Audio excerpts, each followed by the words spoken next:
when we bring that awareness to people, we have to present them the facts, but at the same time give context to it, show them the victim's perspective, right? Yeah. Because even if they see the egg and the male chicks being killed, but if they still see them as commodities, what's the difference it's going to make, right? Right. Someone who sees it for the first time as an adult might feel a bit different, but if let's say a child is used to seeing it from very young age, they will get desensitized to it, right? So how do you bring about that argument to help them see it from a victim's perspective? Hi everyone, and welcome back to another episode on the Changemakers podcast. Today's episode features Shivam, aka Voice of Vegans. He is an amazing vegan educator and content creator. He does street outreach and he has vegan debates, which he shares on his YouTube, on his Instagram, and on his blog, voiceofvegans.com. So in this episode, we'll be talking all about vegan advocacy in India, and Shivam shares really valuable methods for effective animal advocacy. Shivam also talks about all the nuances of the Indian dairy industry and how to tackle them in vegan debates, which is all really, really interesting, and it's really key for us to learn about as activists, especially in India itself. So we talk a bit about his own journey to veganism, from being a hardcore non-vegetarian to the animal rights activist that he is today. So I remember when I first followed his page on Instagram, and I really, really love all that Shivam is doing for animal advocacy in India, and I'm so glad to have him on our side fighting for animal rights. So I'm really happy that I got to interview him for the podcast. So yeah, without further ado, please enjoy my conversation with Shivam on the Changemakers podcast. Shivam, welcome. Thank you so much for being on today's episode. Thank you for having me here. Yes. Could you introduce yourself a little bit further to the listeners, like what it is that you do and why do you do it? Yeah, so I am a vegan educator and also a content creator, and I'm on Instagram, YouTube, and also I have a blog with the same name, voiceofvegans.com. Nice. This is something I have been working on for the past 3-4 years now. Wow. And I have a full-time job, so I am into corporate. I'm a senior project manager with over 10 years of experience. Wow. But I don't see my vegan activism as my part-time job because I dedicate equal number of hours to it. Wow. Right? So I've been doing it consistently now. So yeah, amazing. Really glad to dedicate a part of my life to the cause and look forward to doing it more in future. Yeah. So can we then hear about your vegan journey? How long have you been vegan, and when did your activism then start? I've been a vegan for 4 years, and in my head I became an activist right after I became a vegan. Nice. But then I realized that I need to invest a lot of time and effort into learning about stuff. So for almost a year or so, like, I was in the research mode while there was content being published on Voice of Vegans. Wow, cool. Yeah, so I was in a way sharing my learnings as I was going along. Cool, yeah. Plus, Voice of Vegans was founded by me and my partner, Hina. So she was also managing at that time when I was doing more and more research on the ethical aspects, and I got into philosophy, started reading a lot. So dedicated a lot of hours into it, and the kind of activism that now people see on YouTube and Instagram, that is a result of that research that I had put in for almost one and a half years. Yeah, that is actually so interesting, because I feel like vegan activism requires that, because you require to kind of recognize the way that non-vegans think, where does their belief come from, and it all has to do with philosophy. And even vegan debates, how do you debate in like the Earthling Ed kind of Socratic method of asking questions. Yeah. It has a lot. It's more than just a vegan debate. It has so much in it, where you're recognizing this belief system of the like carnism. And you're right, like it requires so much research. Yeah, so not only the research on why people say the stuff they say, but also how you are going to respond to it. How do you identify who's your target audience and where to disengage and stuff like that. Right, so, exactly. Yeah. And what triggered you to go vegan, actually? Like what was your turning point? There were multiple events that triggered me. So I've always been into fitness. So when I heard about plant-based diet, so I used to try, I still do, like any fitness fad that comes in, I'll jump, like try new supplements and stuff like that. So the plant-based diet was becoming a thing, so I started connecting with some folks who were following that on Facebook, right? And in the process, I also added some people who were vegan and into fitness. Nice. And there is this girl named Kate, right? She is not an activist per se, but used to post a lot about ethics of veganism and the victim's perspective. So sometimes I used to pause and look at her posts, because they used to have there were a lot of text heavy posts. So you spend the time reading them, and then these algorithm thinks that you are engaging with them because you're spending so much time on those posts, and then more and more such. Wait, what? I didn't realize this. That's so interesting. in the sense that it's a text heavy post, and so I have to pause and read that, right? But was it on a video? Not on a video, like the There's picture. an actual Facebook post. Okay. Yeah, it's a Facebook post, okay, like just a poster, right? So the algorithm then thinks that you are spending so much time on a post, so you are interested in that topic. So then more and more vegan content started following. Of course, yeah. That makes sense. Yeah. So then I started thinking a lot about it, and I started engaging with more and more vegans, right? Cool. And then there was this one specific line, I don't even remember who told that line and where, but it was something like, animals are like baby humans. And that stayed with me a lot. Like it hit me it hit me very hard. The reason for that is I worked at Child Rights India Foundation in 2016 or so, and that is essentially an organization that helps distressed children mostly from sexual abuse, right? So I was a presenter educator for them. I used to go to schools and educate children on this topic. And at the same time, I used to engage with counselors in that organization who were essentially dealing with children who came out of trauma and help them come out of trauma, right? And they used to talk about these cases just to let us know like the importance of what we were doing, and how we can incorporate all of that into our education while presenting it to children. And one of the cases they were discussing, and they said like there was a kid whose parents passed away, and that kid was transferred to one of their relatives and then was being abused for years.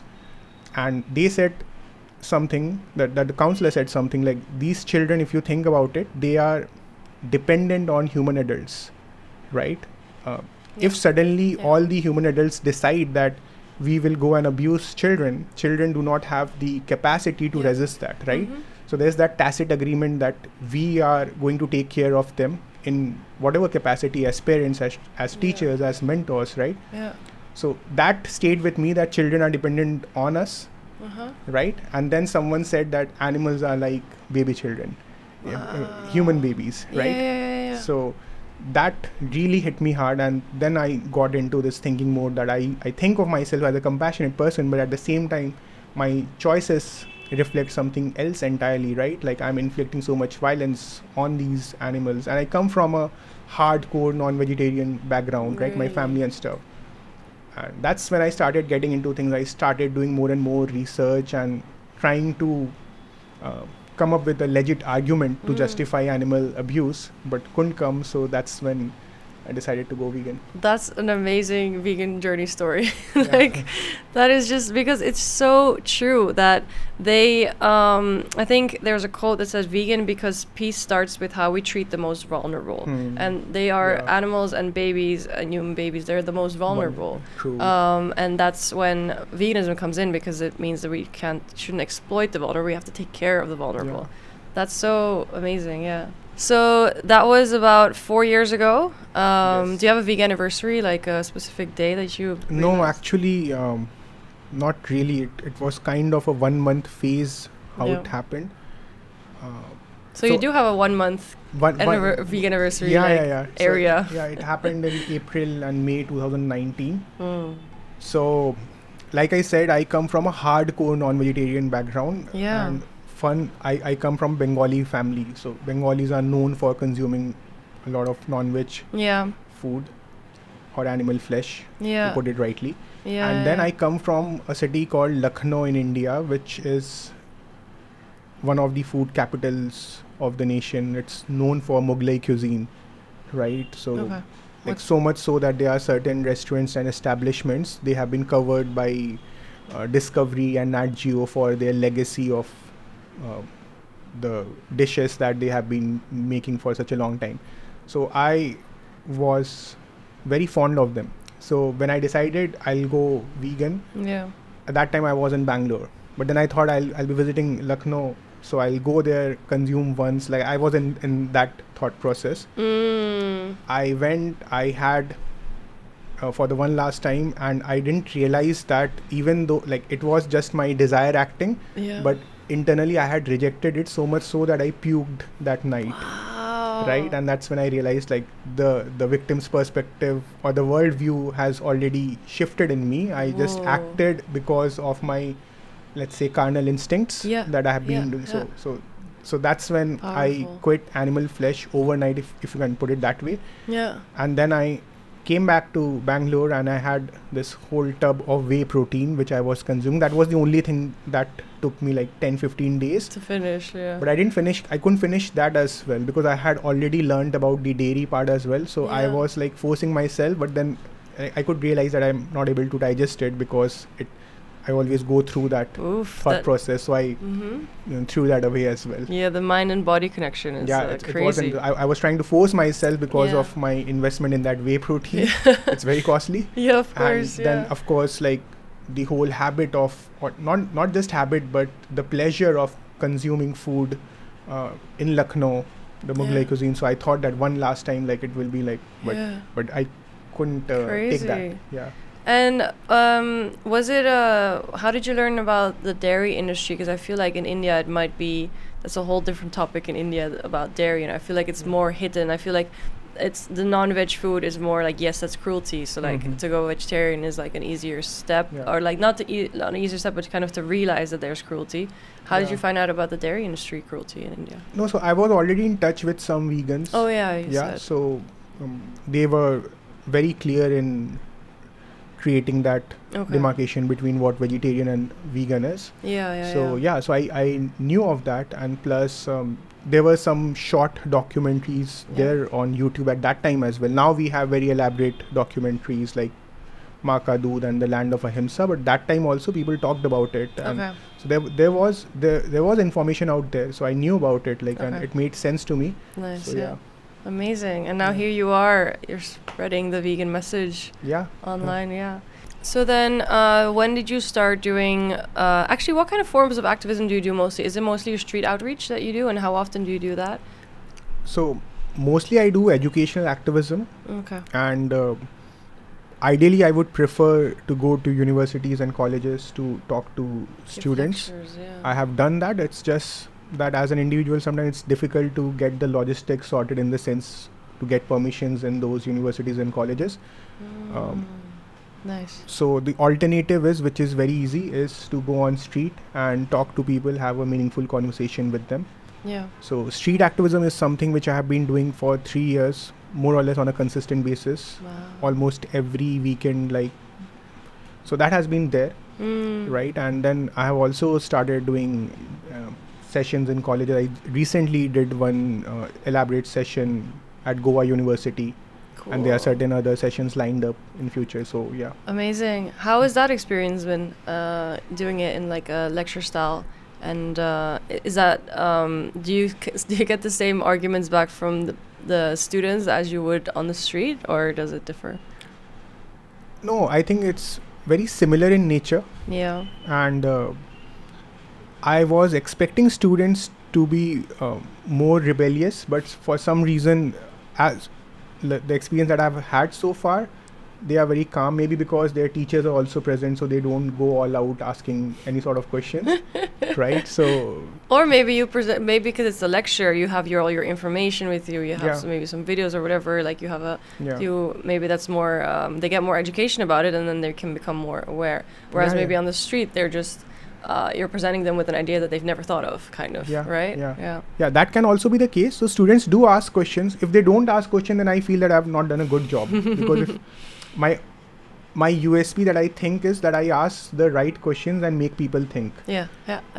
Maybe like you would have also seen in my videos as well, right? So if students are not asking me questions, then I feel that I've done a terrible job. So they do ask questions, but I was expecting students to be more rebellious, right? That's funny. A lot of left wing arguments, like what about like veganism is casteism and all of those, but that has never come up. Okay. So I had prepared for them a lot, assuming that they would ask such kinds of arguments. But they have till date they have not come up. Maybe in future it will. Can you share any memorable experiences of your street outreach and any how to deal with the classic arguments that people give you, and do you always have an answer prepared for them? Do you always feel, or do you ever feel nervous going into like a street activism debate, or how's that experience been? Those are like 3 questions merged. I have actually so many questions I want to ask you, because I also just wanted to ask you now, because you were talking about your USP. So I wanted to ask you, like, there's only in my brain, there's so many questions happening. I wanted to ask you, what are your effective like tips then for animal advocacy methods? Because you said like that's your USP to get them big. So I wanted to go into that, but then I'm like, fuck no, I need to ask him a street outreach. That's okay. You can ask me various questions. Which question do I ask? That's so funny. And don't edit this part out where you are getting confused about asking what type of questions. This will be, you can put this as the start of the video. Like the kind of hook. Okay, so I'll try to break them down. Let me you just said that you were the students, so then I can ask you, I'll just ask you, do you have any tips or advice for effective animal advocacy methods after doing 3 years of activism? Okay, the first thing is that I think activists need to have clarity of thought on what kind of activism you want to do, and think about doing activism, not just get into it right away just because everyone else around you is doing it, right? So have that clarity of thought, right? I'm not saying this that I'm adding an additional step before you become an activist. I'm not saying that. I'm saying that do activism right away, but have that clarity of thought reflect the kind of activism that you want to do, right? Because everyone has a very different personality type, right? Of course. And you have to acknowledge that and work accordingly, right? And plus also what your interests are, right? Like not everyone can be an educator and not everyone can be great at designing stuff. So there's so many aspects of activism, right? 100%. So that totally depends on what is something that you are suitable with, right? So that's the first thing. I have that clarity. Second is something I always say: do goal-based advocacy. That is, have goal for your advocacy, not the ultimate goal of animal liberation. No, what I mean is the short-term goal. That if I'm having this conversation of 15 minutes, then what is it that I'm trying to derive from it, right? That is very important. I'll give you a very simple example, right? You know Joey Armstrong, right? And I recently took a session with Indian activists over there. Also, I gave this example that in some of Joey Armstrong's video, you'll see him very aggressive, right? He'll legit troll the other person, right? And then people go and do that in India. They go ahead and do something similar, but you need to understand that Joey Armstrong is a smart person. When he's doing that, he's making a conscious choice to troll the person because that is being recorded, which he will. So his objective in that conversation is not to influence the other person. His objective is to show the ridiculousness in the other person's argument to the rest of the world. Interesting. Right? So that is coming from where? From clarity of thought, right? Because sometimes you'll also see him very calm. Right? It's not like it's almost like a different person, right? That time he's doing both. He's recording, but at the same time he's trying to convince the other person as well, right? So if let's say I go out on street activism, I become very aggressive, start trolling the other person. Someone says plants feel pain. I'm like, how stupid are you to say plants feel pain? But if you attack the person in this fashion, which is fine, I'm not saying don't do it, but I'm saying do it with a purpose. Like what is the point of attacking a person without that being recorded or without that being as a debate in front of a large audience, right? Interesting. Then you have to change your approach in that way. So essentially, what is the goal of your advocacy in that moment? So before the podcast session, you were also saying that in some of my Instagram reels, I look a bit angry, if I have to use that word, but that is on purpose, because that time I know that, okay, the other person in this conversation has gone out of hand. Yeah. But since this is being recorded, so I'm expressing myself Yeah. in that way. But if it were not being recorded, I would disengage at that moment, because there's no Right. point, because if the person is trying to ridicule me, there's no point for me to be a smart ass about it. Right. Yeah. So that is one thing. Secondly, I think thirdly, the third point is that now I have acknowledged my role, that my role is not to make the other person go vegan, which may sound counterintuitive, but what I think is, what is in my control? In my control is that I plant the seed of ethics of veganism in the other person's head. Going vegan or not, that is an action on the other person, right? I can only hope for the best. So that way I think about it. Then I also think about the time that I'm allocating, right? If I'm going on the street with, let's say, 3 hours, then I should have a minimum number of goal in my head that, okay, today I want to have 10 conversations and probably record 4 of them. So I need to be mindful of my time. If someone is going on and on and on about different arguments, and if because I haven't thought about it earlier, maybe I'll invest my 2 hours out of 3 hours into that one conversation, then that is again not going to help me with my purpose. So that is one thing. So goal-based advocacy. And then one broad point is, which I tell everyone, that think of activism as a skill set. I know that people are passionate to do activism, but think of it as a skill set. And once you think of it as a skill set, then you also have to think about growing your skill set, right? Which essentially boils down largely to your communication skills, like advanced communication skills of persuasion techniques and how you steer the conversation in a certain direction, right? So I want to say this because in communication skills in India is loosely referred to as your ability to speak English. I'm not talking about that. I'm talking about how you steer the conversation. It is agnostic of any language, even in your native language, but how you are steering the conversation. That, and then of course the debate aspect of it, where you know how to manage various arguments. So that was amazing advice. Yeah. Because it's true about the investing your time wisely, because if you're kind of realizing that you're debunking their arguments, but they're not actually listening to what you're saying, they're just going to throw back another one. And when you realize that they're not being receptive at all of what you're saying, it gets really tiring, and then you should just disengage, like you said. Yeah. Disengage if there is no audience for that. Then what is the point of trolling that one individual? Right? Yeah, exactly. It then boils down to your ego, in the sense that okay, you are trying to put, because as a vegan we know this for a fact that we have the ethics and the logic on our side. We know that we can, if I have to put it that way, take down anyone when it comes to vegan debate. We know that, so it's a powerful position to be in. But it's okay, like, why should I invest my time on this person? Maybe I move on to the next person. Or if that for example, this happened with me recently, and I put a clip of that on Instagram as well. So I was being recorded. The person said that they don't want to get recorded, right? And in the debate, eventually they said that they are agnostic even about morality of raping a human. Like, I was taking from one step to another to check their moral consistency. And just to sound consistent, that person said this, that I'm not even sure of this. So that's a huge bullet to bite, right? And then I said, at this moment, I can't have this conversation further. But if you want to continue, then you'll have to come on camera so that it becomes right. Otherwise, so I disengaged there. But that clip is there; it's still there. Like, his face is not visible, only his backside is visible. But he actually said that thing. People are so they say things they don't mean just to be able to justify eating animal products. They don't actually mean that. You know what I mean? I hope that the person doesn't mean that what he said. Otherwise, that's like a predator in the making. If you. Oh man, that's insane. But it can get frustrating.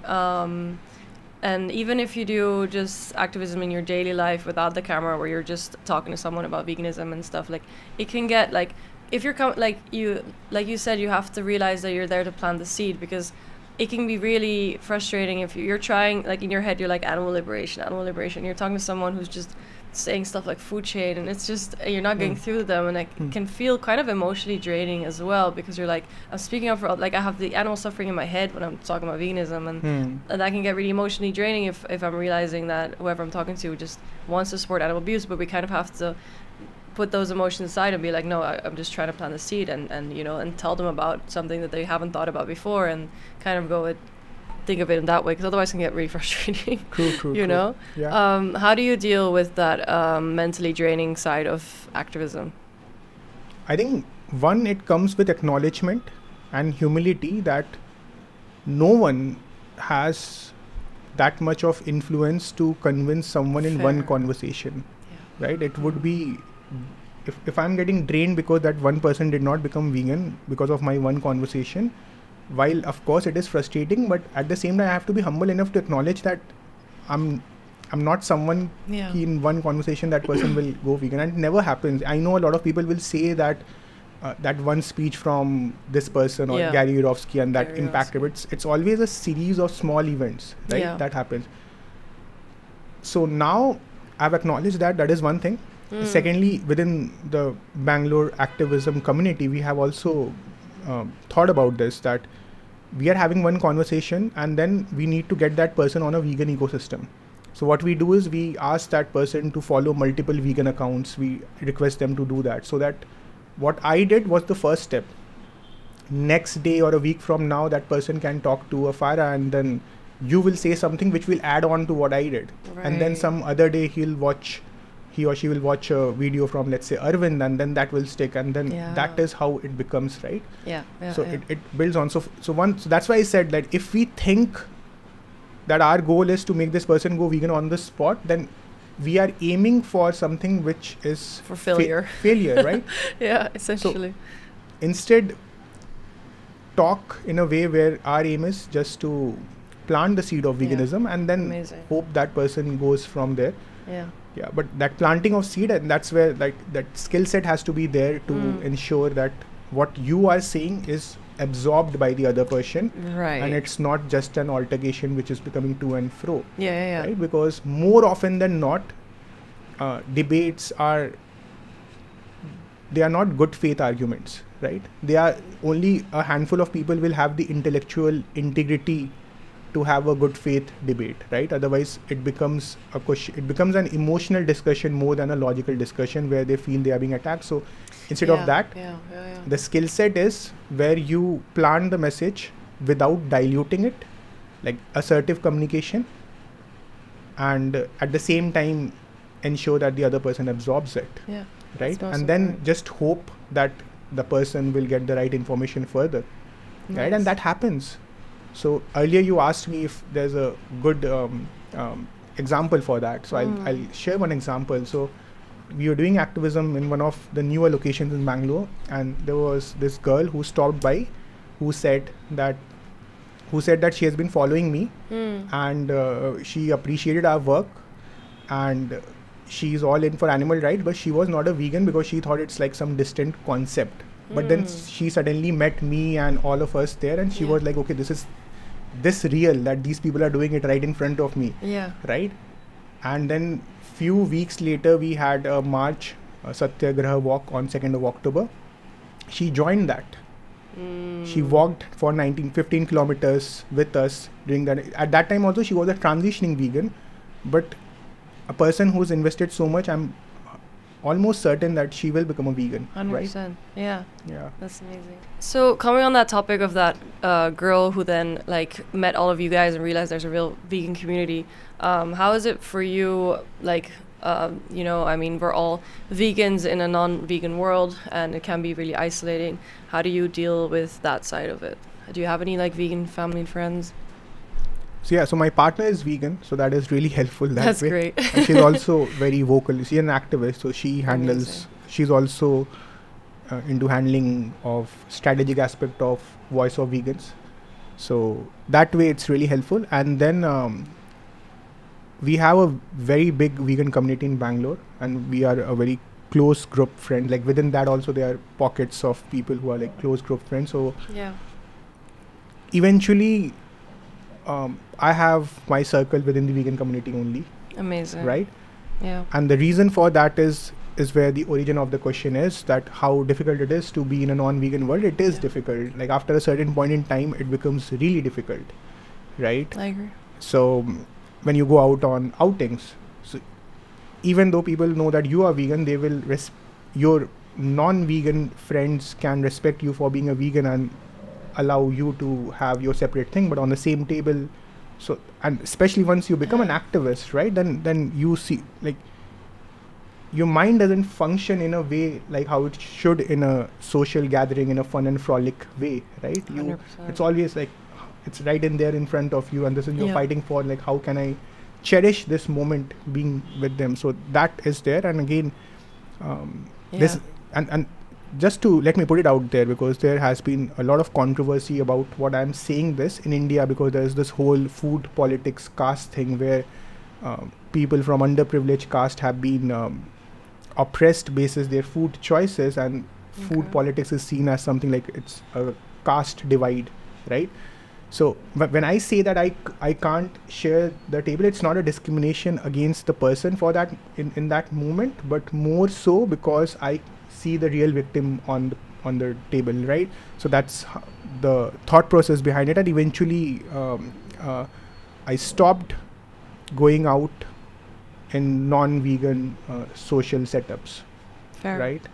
The trickiest part was because, like I said, I'm in the corporate world, and over there when you go out and have team dinners and stuff, that's a very difficult position to be in, because I can't just put my point across and then hope that there'll not be any repercussion, because let's say my boss is there, right, who has power over me, right?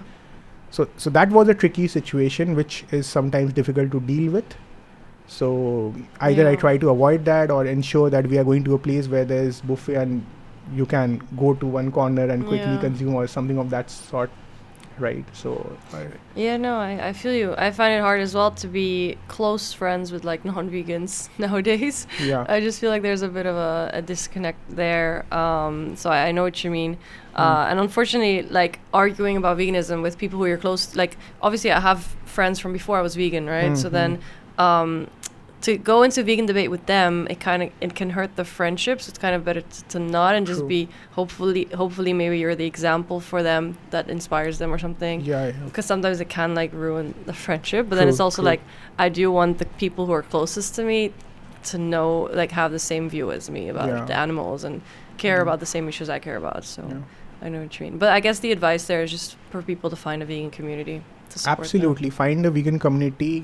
And in those situations, sometimes it becomes a constraint, like I said, in a corporate setup or in some sort of situation. So that time it becomes a constraint, and then it's a hard pill to digest that time. For sure. And for India specific, how has it been your experience to be vegan in India? And do you have any tips for other people in India who want to turn vegan? So I think I'm blessed to be in India, because the traditional Indian diet in most of the regions is predominantly plant-based, right? You just eliminate certain aspects like milk, curd and ghee. Then from the diet side of things, it's easier to get a plant-based diet, right? So that way it's easier, as opposed to the West, where if you see they'll start their breakfast with a animal flesh based meal, right? In India, even people who come from the non-vegetarian background, even then they will not consume it on a daily basis. So it's not very difficult to opt for replacement. And nice. On the advice, so that I can break it down in two parts, right? One is why vegan, and so go vegan can be broken down into why vegan and then how vegan. So why vegan is place agnostic. I can summarize it in like 4 or 5 words. Think from victim's perspective. That's it. Irrespective of where you stay, that is the why vegan part of it. Then coming to how vegan, that is a very individual choice. For example, I'm into fitness, so I'll choose for nutrition replacement, right? I'll ensure that my macronutrients are in place and protein is in place. Then there can be someone who is completely into junk food, so they would want a good replacement for their pizzas and stuff like that, right? Fair. So that becomes a very individual thing. The best advice again there can be that get a community, right? And the local the community is, the more beneficial it will be. For example, I can be a part of a vegan India WhatsApp group. Like there are people from different parts of the country. That will be helpful in a way. Yeah. But if I come down, let's say to state of Uttar Pradesh, so vegans of Uttar Pradesh, that will be more helpful. But if I come down further and I join a community, let's say I'm in a city called Kanpur, then vegans of Kanpur, that is going to be more helpful, because then someone can tell you that you will get tofu in this particular area in this particular store at this price, right? So that is really helpful. Or if you want this, you can, let's say if you want to learn making soya milk at home, then there is this lady in this colony who's hosting a workshop on this particular date. You can go and visit, right? Nice. So the community, if it's at a local level, it's going to help you immensely. Nice. Yeah. That's actually great advice. Yeah. Amazing. Talking more about the India aspect when it comes to animal agriculture industries and how much people are aware of the cruelty involved. How has your experience been, and what kind of the masses of India, what do they recognize about animal abuse, and how is it, what have you experienced in your street outreach? Like if you were to tell them about the dairy industry, do they know that dairy cows get slaughtered, or kind of what is their awareness around animal agriculture industries in India? So again, I'll break it down into two parts. One of them is the dairy part, and the other part is something which will sound very counterintuitive, especially to the Western world, so I'll get to that. Okay. So the dairy part, let's talk about that. So are people aware of it? The answer is absolutely no. So on one side, let's say there is truth, and then there is ignorance, where you have no consideration for what the reality is.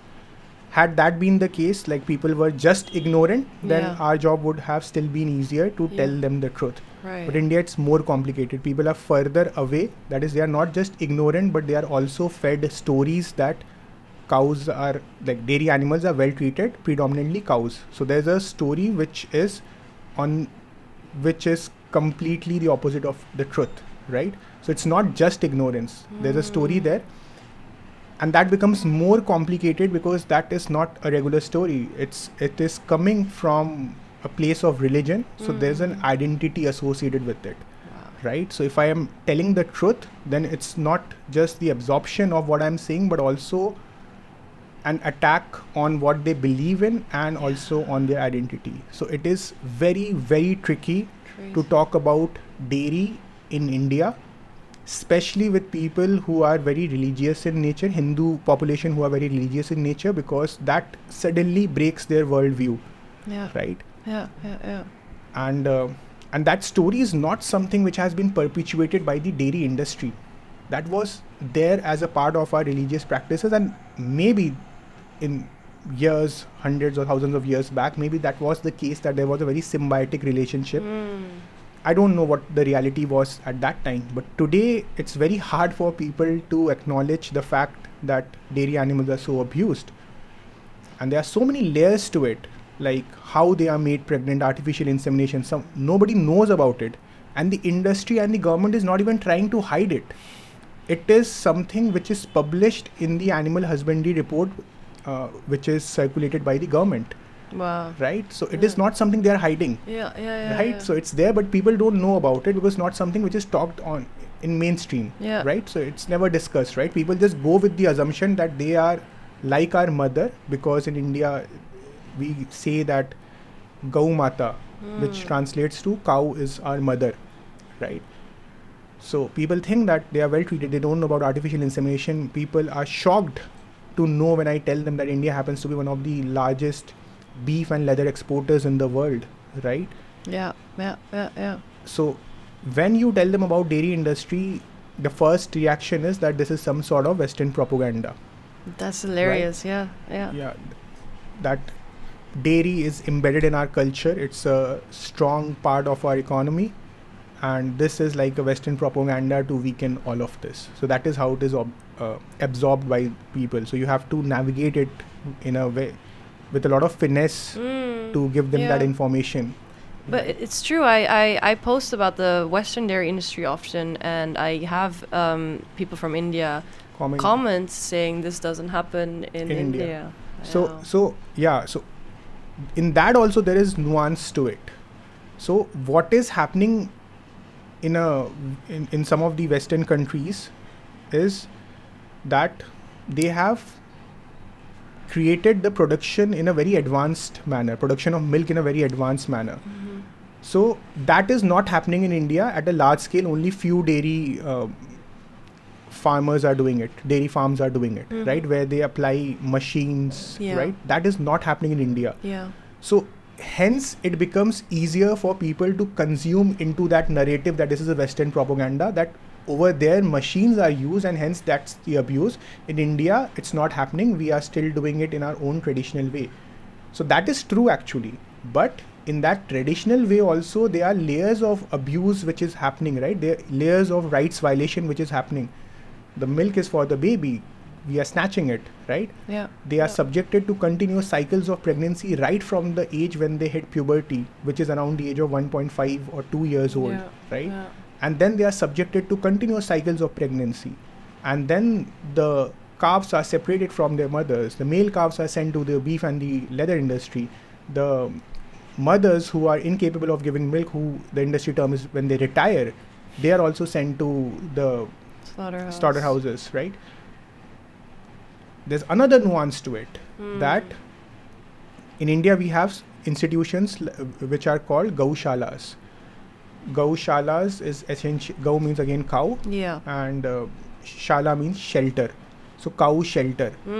So a lot of these cows, after they are done in the dairy industry, are sent to cow shelters. So that is also that's a small portion of the reality, which again comes to this narrative that no, over here they are not killed. Got it. So and that issue is political also in nature, right? So there's a huge political debate about it, and they are called Gau Rakshaks, who are again, which translates to cow protectors, right? So people think that okay, these cows are protected in India and this is not happening. What they don't realize is that only 20% of milk consumption in India is happening through cows. The rest 80% is happening through hybrid cows or buffaloes, right? Who are and for them there is no legal protection. So that species is called Bos indicus, which is protected cows, the Indian origin Desi cows, that is only 20% is coming from them. Got it. Again, this is published in the animal husbandry report. So that is the nuance to it. Like people say dairy animals are well treated. By definition, 80%, like even with the most conservative figure, 80% are not well treated. The rest 20% also, even if let's assume that they are not killed, right? Because they are cows, they have religious value, they are not killed, but they are still being subjected to so many other rights violations that I just talked about, right? And that is one of the reasons why, I don't know if you have noticed it here or not, you'll only find stray cows in India. You'll not find stray buffaloes, because buffaloes are slaughtered. Cows, not every city will have cow shelters that will have the capacity to take them, because these animals are bred every year. Even the shelters will have limited capacity, right? Limited funding to take care of them. So a lot of time they are abandoned on street where they eat plastic and die. Right? So hence I said there's a lot of nuance to it, and there are so many aspects to it, right? And if you don't get into it, it's very easy to misrepresent what the reality is, and then people can think, okay, this is a Western propaganda, right? Something that PETA India has been accused of a lot in India. Of course, they have their social media campaigns. I don't know if you have heard of them. They have made some like really silly social media campaigns. Even everyone in the vegan community and otherwise are aware of it. And they are seen someone as representative of the Western propaganda team or whatever, and veganism is associated with veganism is falsely associated with PETA India or PETA, and they are like a Western representative, and this is not happening. This is all propaganda to brainwash people. So hence it's very important to get into the nuances of these discussions. You basically just summarized everything about the Indian dairy industry. That's basically happening, about the difference between the cows and the buffaloes, the fact that all these stray cows, eat so much plastic. I went to Goa, and there's a lot of, you see more stray cows there than I see here in Bombay. And I see them all eating plastic, and I know how badly that stuff, is for that digestive system. And, and what's interesting, so it's kind of like people Do you think people they don't care about buffaloes? Is that what is the reality? Because or they just like they care more about cows than buffaloes? I don't know. Yeah, so from a religious standpoint, cows are the sacred animals. Okay. Yeah. So and that buffaloes way, are- cows have a special place. You will find them in a lot of, like their ideals being created in a lot of temples as well. So that Yeah. way they are considered as sacred animals. But then people are compassionate by default, so people Yeah. also include buffaloes. But they sometimes feed buffaloes and cows who pass by their homes. But that is like not having an understanding and just trying to do something. Yeah. So they mean well, but they don't know the reality of it. Yeah. Right. So like I said, there's truth, then there is ignorance, and Yeah. then there is the religious value, and there's so much complexity around it. So they Yeah. are so much further away from the truth, and hence the role of education in a right way to show them the differences is Yeah. very important. Yeah. I met someone at the Vegan Fest who worked for PETA. And he said, I asked him about how he turned vegan, and he said that he went to a gaushala and he realized that there was a rape rack there, which Yeah. meant that the cows there were Yeah. also being abused and exploited yeah. for their milk. So that's why I said, like, Yeah. gaushalas at best are saving the life of the cow. Like at the end of the whole dairy supply chain, they are not don't killed. sent to slaughter, yeah. Yeah, that is the best scenario for them. But every other form of abuse is Yeah. still happening to Right, them. like you said. right? Yeah, exactly like you said. And And also, Yeah. like again, just a small nuance to it that there are, I have not visited them, but I've heard of some dairy farms or not dairy farms. They are just business units. Some gaushalas Yeah. who really take care of the cows in a nice way. like a sanctuary? Yeah, they don't call, you can say like a sanctuary, Okay. but they are still not against milking of cows. But from what I've heard, is that they take care of them. So that story is Okay. also there, Okay. right? That narrative is also there, which should be acknowledged. But that is just a 5% or small something. 5% is also a huge number. See, Really? essentially, people need to understand. Anyone who studied economics or is from business administration, that you need to understand the unit economics, right? The farmer who's selling milk is running it as a business, Yeah. right? There's revenue and then there are costs associated with it. If they start giving them rest period between pregnancy cycle, that is a direct cost to them. Yeah. If they take care of them after they are done with their milking cycle, after they are done with their milking capacity, that is an expenditure for them. How will they take care of them? So I always tell people when they say that, no, in my village it's happening in a right way. There's one video on Yeah. my page which has, I think, close to 900k views, Nice. wherein this always comes as a comment in the comment section, and that actually happened in reality with me, where someone on camera said in my village, right? Nice. And I was like, the moment that person said in my village, I was so happy because I had been practicing for so long. Yeah, of My questions course. were ready. I Yeah. asked him how many cows you have now. He said like 2 or 3, something of that sort. I asked him Okay. how many did you had 5-10 years back. Yeah. He said the same number. I said, what's happening? Like if they are giving milk, that means there's pregnancy. Where are the rest of them? The number should increase, right? Then he said, no, we sell them. So then I asked him, who are you selling it to, right? Because if you can't keep them because Yeah. they are an expenditure to you, then who's like, he was like, in a way, like trapped in that. And then Yeah. he said, oh, now I understand where you are taking this. So he didn't accept, like, then I said, like, he didn't know that where it's sold to. Then I said that's where they are sold. That is the reality of it. Where do they think they're sold to? Yeah, so I mean, Like- so people don't talk about it openly, Hmm. right? And this is a fact. A lot of people, when I say this is again one more narrative around it, I'll just talk about it, that Yeah. in India we get milk either from stores, which is in a packet, right, or in a carton. And then there are a lot of people who get milk directly from the dairy farmer, who will come with Yeah. big box and give it directly at their place, right? Yeah. So this is also a narrative that people have told themselves, that is the abuse which is happening when you buy the packaged good, right? But when we buy directly from the dairy farmer, there nothing is happening. So I tell them, please go and ask that person how many fertile dairy cows or buffaloes that person has right now, and how many did that person have 10 years back. Yeah. And then if you have done your education, you would have studied about geometric progression, that it is exploding every year. Then the numbers should numbers should explode every year, right? Like it's increasing every year, and if they are keeping the female one, then again, like from one there will be one baby, and that from that baby again 2 years down the line she will give another baby, and so on and so forth, right? So it will explode, right? Yeah. But they will always have 2 or 3 or 4, or like these small scale dairy farmers, they'll have the numbers are always constant. Yeah. Always the fertile ones are kept, where the older ones, where the male calves there, right? Yeah, exactly. So, do you know if it's is it legal to send calves to slaughter and stuff? Do you know about that? So again, there is legal protection to Bos indicus, that is the Indian origin cows. Okay. That protection is also not a national law. Okay. It is essentially state-wise law. So there are certain states where it's allowed, and there are certain states where it's not allowed, and even they are like the laws are not uniform across the states where they are not allowed.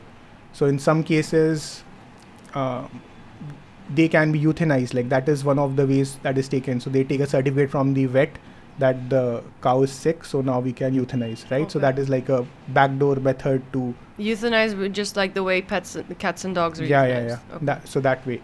So that is also state dependent. So that law is there, and that it is not really offering protection, or rather it's just offering protection to these Indian origin cows from the ultimate from the ultimate end, right? But apart from that, the rest of the abuse is still there, right? But I mean, they do get, you said euthanized really nicely, but I feel like they just send them to the slaughterhouse, right? Yeah. So what I'm saying is that there are certain states where the law is something like where if you get a certificate from the vet that the cow is not well, aka can't produce milk, or so then they do do some setting with the vet, and that is how they operate, right? Because ultimately you have to think like how will they get rid of and the cow shelters are limited. It's a fact, right? How will you run cow shelters with cows coming in every year? Like where's the capacity, where's the funding to manage all of them? Some of them are doing it with all their effort, but again, it's just not realistic. It's not practical to do it, right? So eventually, and this is something which has been talked about by Dr. Verghese Kurian as well. Who's Dr. Verghese Kurian? He is known as the father of white revolution in India, right? He is the one who started this Amul thing, like who established Amul in a city called Anand in Gujarat. Okay, I hate him already. No. So what he did is he learned about the Western practices and brought it in India to make dairy one of the economic powerhouse of the country, right? And he was successful in doing that. And he has categorically said that if we are not killing these animals after the end of their life cycle, then this model will not sustain, right? Because he's thinking from the business, from the business standpoint, right? He's seeing it as a whole supply chain where products are extracted at every point, and eventually it has to exit the supply chain for this to be beneficial for the dairy farmers and for the economy, right? So he's a business person. So he in fact had a debate with one of the organizations who call themselves as cow protectors, right? They were like, no, we'll take care of them. No, he was like, talk practically, how will you take care of them, right? So it's just not realistic. It's not possible. So that's why I'm saying that there are so many nuances within the dairy industry, and I think Indian activists need to learn about this in great detail, and we just can't say what an Earthling Ed or Joey Armstrong is saying in the West and saying it here, right? You need to learn about these nuances. Like I have visited more than 50 dairy farms. I've talked to these dairy farmers to understand these things, like how much does it take to make one artificial insemination happen and all of these things, right? Because if you say what the Western activists are saying, people will not believe you, and they have already a bias against this topic. You can only tell them with the fine truth, right? With this so many angles. Which, and I think you've already met the director of Maa Ka Doodh, right? So he has done a fabulous job. Whatever I said is essentially has been captured in there in great great detail. So I think that has served that, and there are some other documentaries as well. The Land of Ahimsa, Unholy Cattle of India, Deadly Dairy. These are 4 documentaries on YouTube, free of cost. People can watch it. Please do. Yeah. And this gives the nuances of the Indian dairy industry. That's huge, yeah. Because if people, whenever they do comment that on a comment, I'll just say, it does happen in India. Watch Makadud on YouTube. Yeah. You know, that's my reply to them. True. Because, like you said, it's yeah, so many because nuances. Especially when people who are non-Indians, when they say, then it becomes like whatever I said gets amplified. Like, who is Farah to tell me about my culture, right? Yeah. So it's better that you tell, okay, I'm not telling you. Yeah. I just saw I learned this about on this. This is made by an Indian. Please go and watch it. No, it's facts. as simple as that. Yeah. Because otherwise it's Western propaganda. Yeah. In fact, I have one of my viral reels where whatever I said, I just like captured the whole thing within 1.5 minutes in one of the conversations. I've pinned it on the top, because dairy is such a thing that people don't know about, right? And it's a huge thing. I think it's like people, that's the problem with India, is that dairy is still so big in the food and the culture and in the religion, and true 100%. But there was another part of it which I said will sound counterintuitive. Yes, I know. And is that animal flesh part? Yes, right? yes. So your question was more on the lines that what is it that the industry is hiding that people don't know about it, right? Right. And in fact, there's a very popular quote which is something like, if slaughterhouses had glass walls, then everyone would turn vegetarian. I think that was the quote by one of the popular singers. Yes, right. Yeah, I know that quote. Yeah. So the underlying assumption there is that since this is happening behind closed doors, which the industry is hiding, hence people are doing it, right? Yeah, that's the Western thing, right? Way to look at it. And that's why you asked, like, what is it that the industry is hiding? Yeah.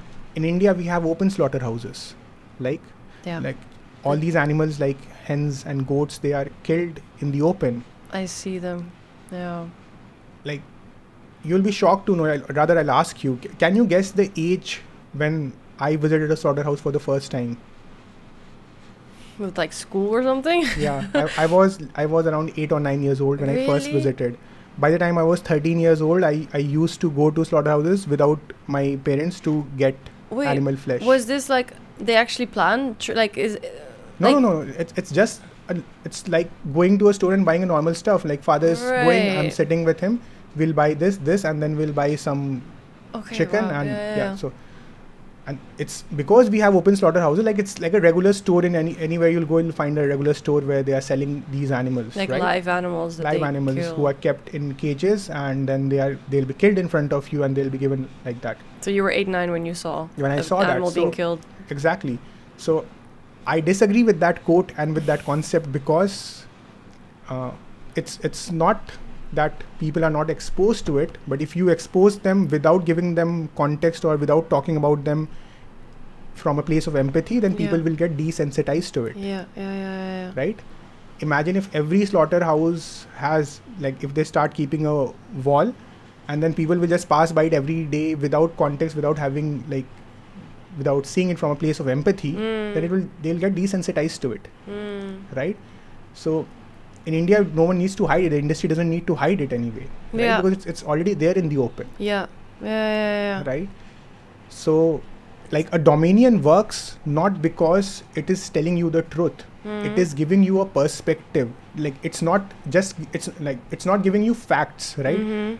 An Indian slaughterhouse is also giving you facts. But dominion, that documentary works because it's presenting the fact with a viewpoint of the victim. Right? There's a storytelling there, right? Which appeals to your emotions, right? Otherwise, people consume facts without even realizing, and then just, like, they don't even consume it, right? They just take it at a superficial level.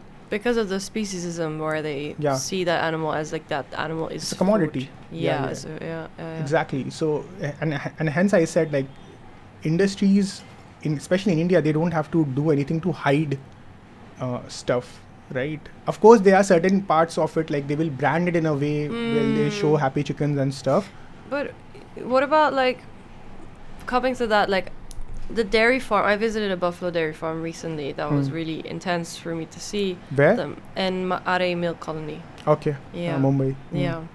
But I was wondering if this is like public knowledge too. So dairy. So that's why I separated the two parts. Okay. Dairy is different, and this is different. Okay, got it. And dairy is like they will not do it in front of people because again, because of the religious backlash that they will face. So that part is not hidden per to say, but it's not known. It's not mainstream. Got it. Right. Whereas the open slaughterhouses are like so that is a completely different thing. In India, like almost all these animals are sold in like in the open market. People can go watch. There's no restriction of who can go who cannot go. It's so unsanitary too. Like it's crazy.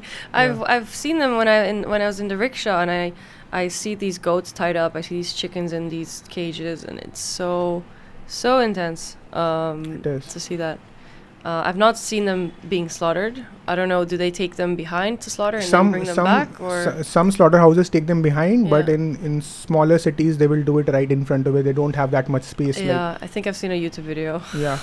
So those YouTube videos are not something which are like sting operations. They are shot in the open, right? Yeah. Right? You can go to they were very proud. I thought the comment section was like, how clean is her shop? She does it so well.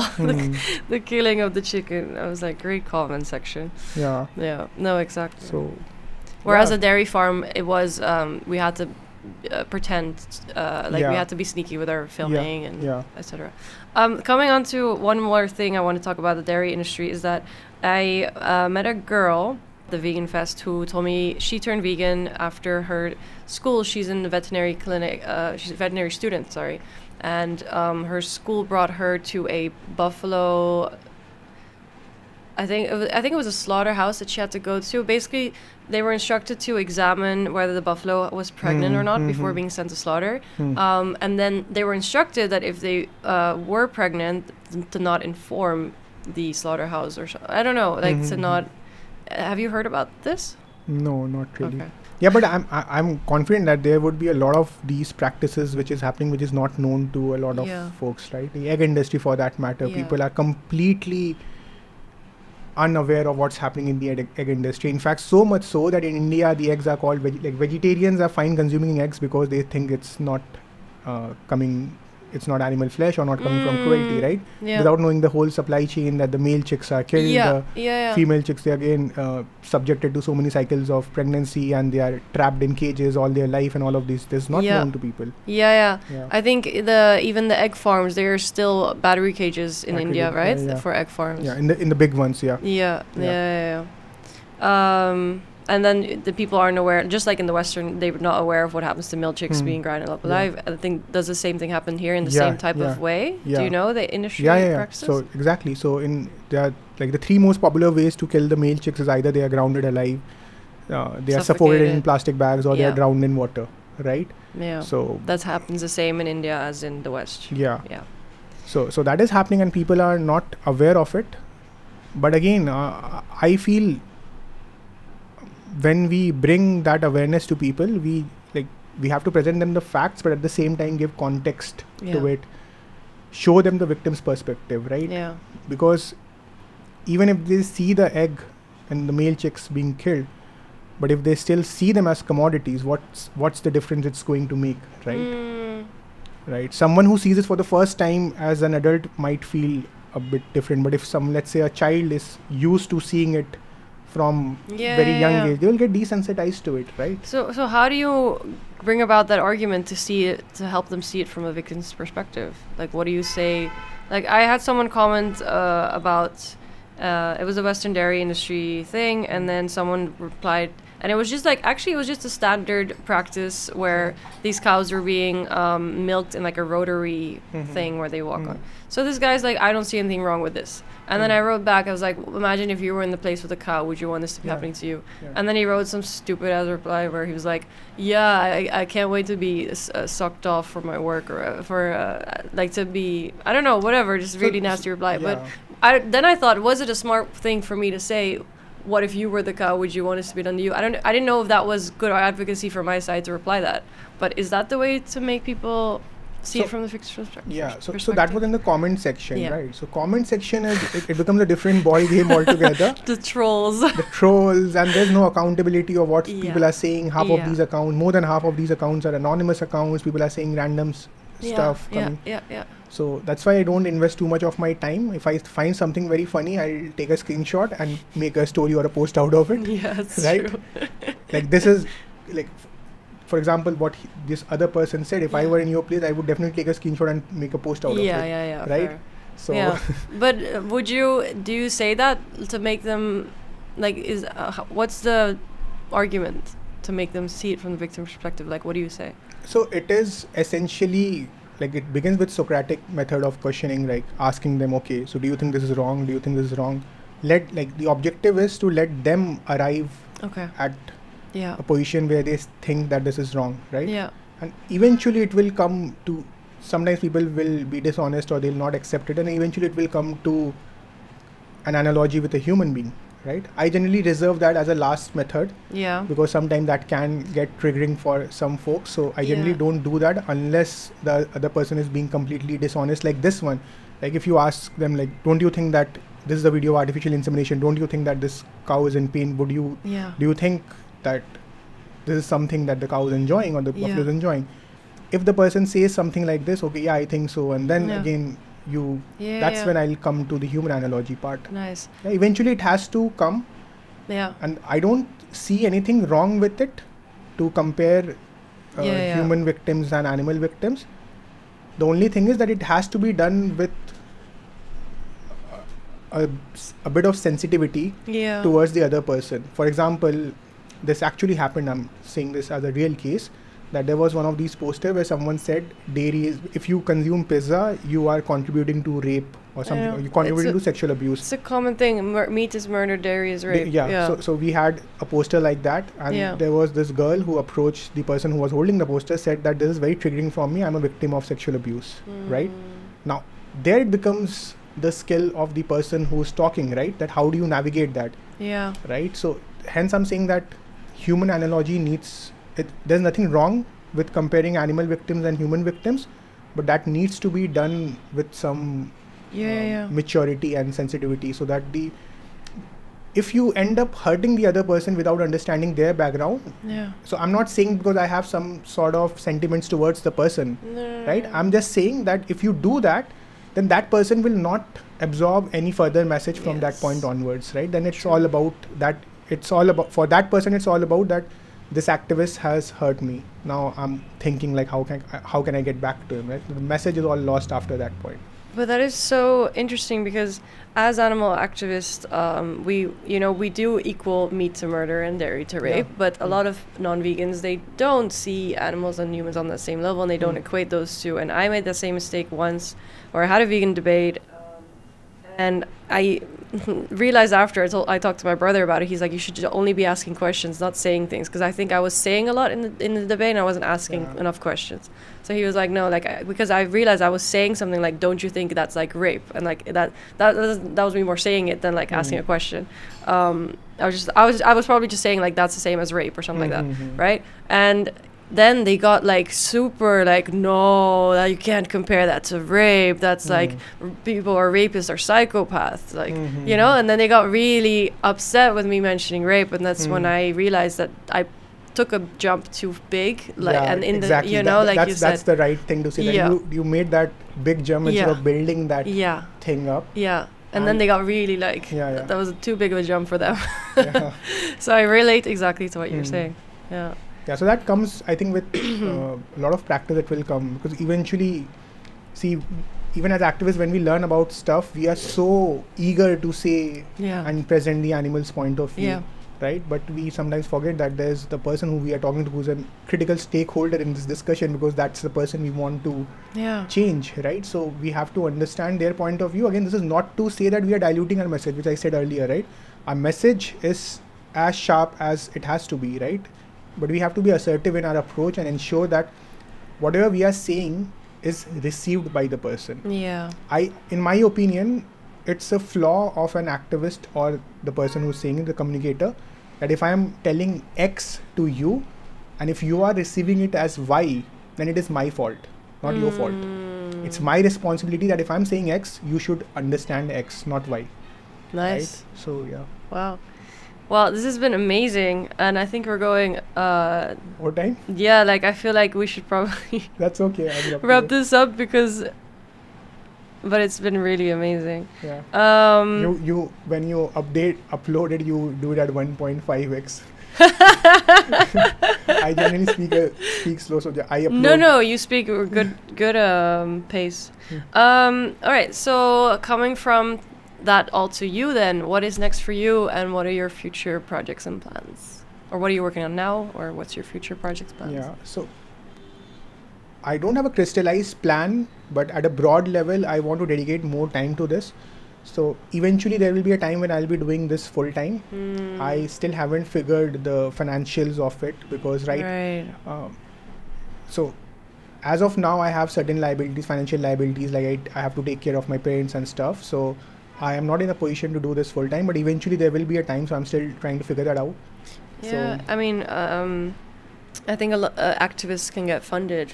You know, that would be so the dream.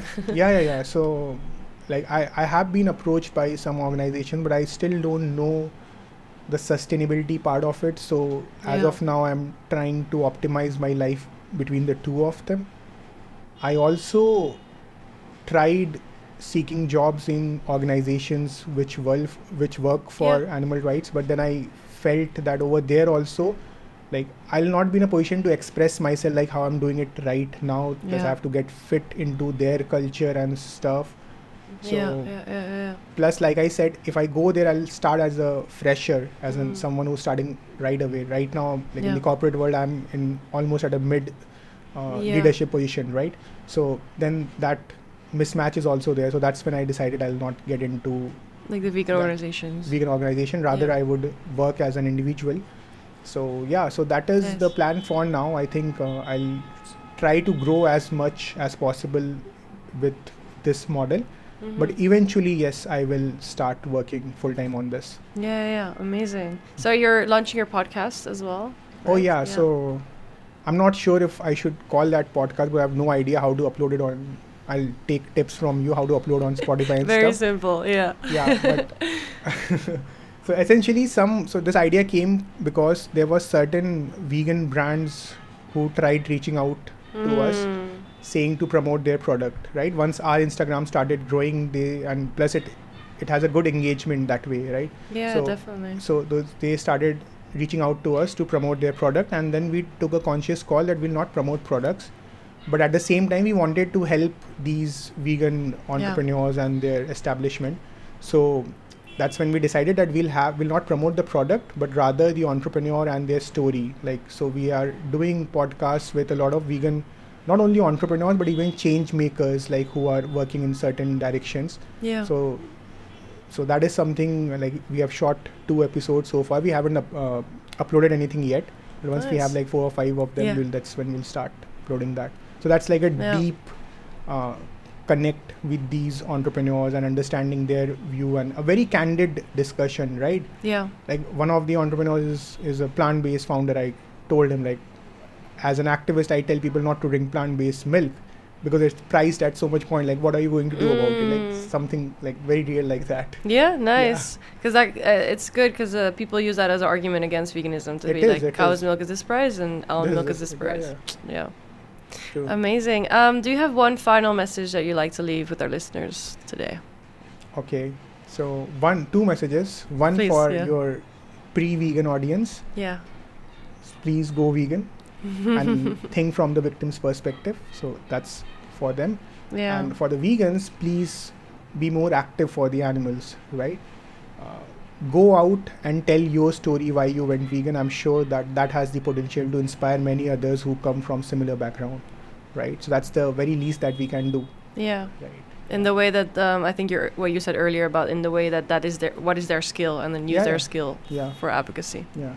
Even if they don't want to become an activist or a content creator, that is fine. But at least tell your story to others, right? Nice.